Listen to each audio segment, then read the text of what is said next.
Ay. Yo.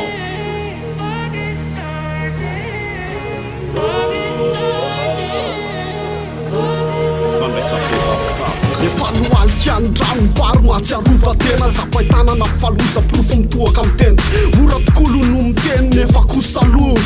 ny endrianno anarina afatry ny tôly taloha mandinika ny saina tsapakotony fahita matezaty aina fa mbola be ny sisa asa tao raraka taniny kozy rehetra zay mandalo le hoe Madagasikara ho atany be favalo tano retsy tano ratsy ny akamarony malagasy tsy anasa avokoa ny antsasakireo nefa nahita laklasy navita lavitra rataratasy nefa indrisy tsy mahita lalana amilay akoatra ny mampianatra sy polisy ratsy tiasana karahana tevandeurana sinoa reo severana be taxa lasa family avokoa navita fianarana ambony tao arinany diplôma baky reo fa miasa ny zone France na orina safakabo afabaraka mihitsy ny diplôme eto Gasikara mianatra manatena hasa tsara zareo akaiky aloha fa mila masony tanora mila sofony loholona makafaka mila voly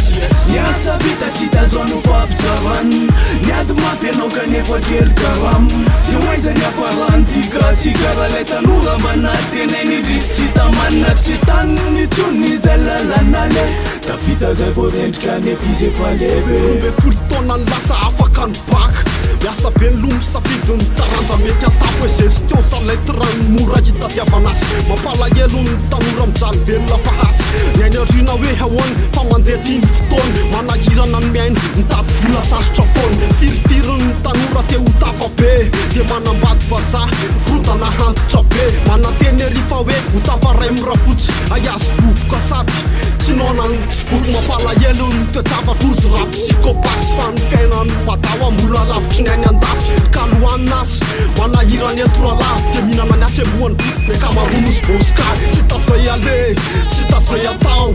tojatroko any toboleniny eto am'izao tontolo zao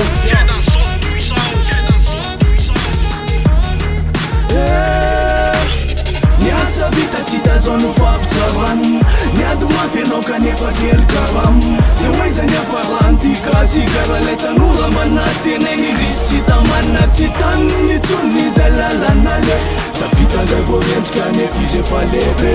Niasa vita sy tazano fampitsarany